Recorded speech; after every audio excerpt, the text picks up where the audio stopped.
Hello and welcome to a new grammar teaching series where we're going to be looking at the present perfect and how to teach have you ever. Now, as you can see on my computer screen, the first slide that I've got here are some different images, and you can see here some images to get students chatting together. So before I do anything else, before I introduce the grammar form, I like to get students discussing things in pairs or small groups. I like to get students, possibly pre-intermediate students, groups, chatting what they can see, what people are doing in these pictures.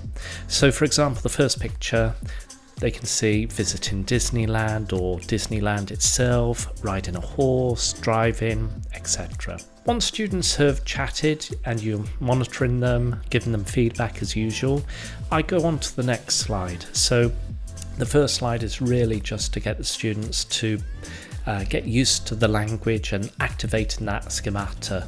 The second slide that I've got is have you ever, and it's a sort of prompt, and I'm not really going to be introducing the grammar just yet, but getting students to try and negotiate the language initially. So here we've got the verb be and Disneyland, so I'm trying to get students to think of the formulation of have you ever been, and we got the horse here with the verb ride, so I'm trying to get students to think of have you ever ridden a horse. I get students to try and formulate the language initially, maybe in pairs or small groups, and get them to write up the language that they can see or what they're trying to activate in the chat box or share in as a whole class. Once you've gone through the language and you corrected students, then I go on to the next slide. Slide 3 is really trying to get students to understand the verb conjugations, particularly with irregular verbs. So those verbs that don't end with ed. So here I've got a table which I created with eat, drink, drive, ride, be or is, and give, for example. Then I get students to think of what the verb might be in the past simple or verb 2 tense, as well as the past participle. That's the verb tense that we're trying to focus on, the past participle, or verb 3 as it's also known. Once students have negotiated and they've discovered, and helped each other, then we're going to move on to the next step. And hopefully this is where students start to recognize the verb conjugations and are able to use the verb conjugations actively. And this is where I'm going to present the grammar. And so here we've got have you ever ... And here I give an explanation. So we use verb 3, the past participle, with the question have you ever. And we've got an example just below with a picture, have you ever been to Disneyland? And the possible answers, yes I have, or no I haven't. The next step to this lesson is to get students to look at have you ever using a student survey. I get students initially with any survey to write out their own answers, so they're getting prepared and then they're going to be chatting. And so here with this sort of survey, I'm going to get the students to speak to 3 other students.